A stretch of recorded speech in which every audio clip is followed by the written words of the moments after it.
दुनिया के सबसे खतरनाक जगहों में एक नाम ऐसा भी है जहां सोना जमीन से नहीं, इंसानों के खून और पसीने से निकाला गया। यहां बच्चे पैदा नहीं होते थे, मजदूर पैदा होते थे, और जो एक बार जमीन के नीचे गया, बहुत कम लोग वापस लौट पाए।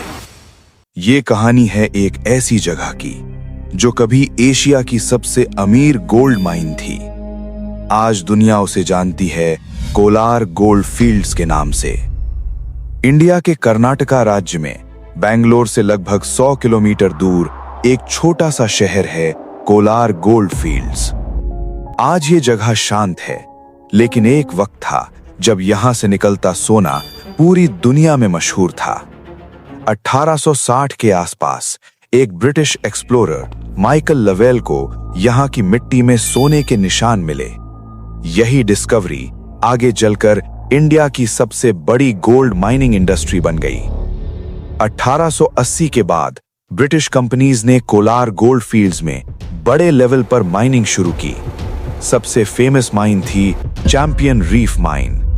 कुछ ही सालों में यह माइन दुनिया की सबसे गहरी माइंस में शामिल हो गई। इसकी गहराई लगभग 3 किलोमीटर तक पहुंच गई थी। सोचिए, 3 किलोमीटर जमीन के नीचे काम करना, अंधेरा, गर्मी और हर पल मौत का खतरा। रोज सुबह हजारों मजदूर एक आयरन लिफ्ट में बैठकर जमीन के नीचे उतरते थे। नीचे ना सूरज की रोशनी होती थी, ना फ्रेश हवा, सिर्फ पत्थर, गर्मी और गहरा अंधेरा।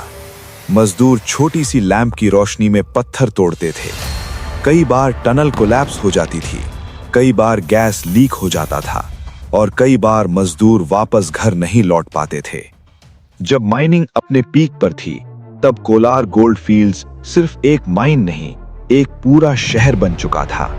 यहां ब्रिटिश स्टाइल बंगलोज थे, स्कूल्स थे, हॉस्पिटल्स थे, क्लब्स और चर्चेस भी थे। इस जगह को उस वक्त मिनी इंग्लैंड भी कहा जाता था।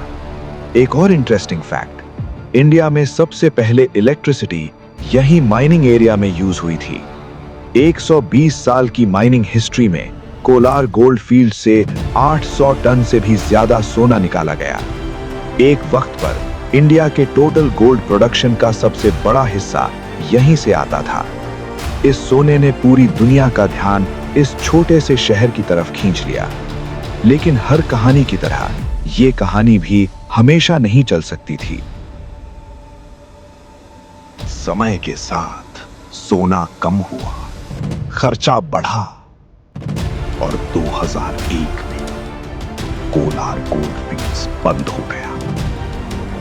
एक वक्त की सबसे बड़ी गोल्ड माइन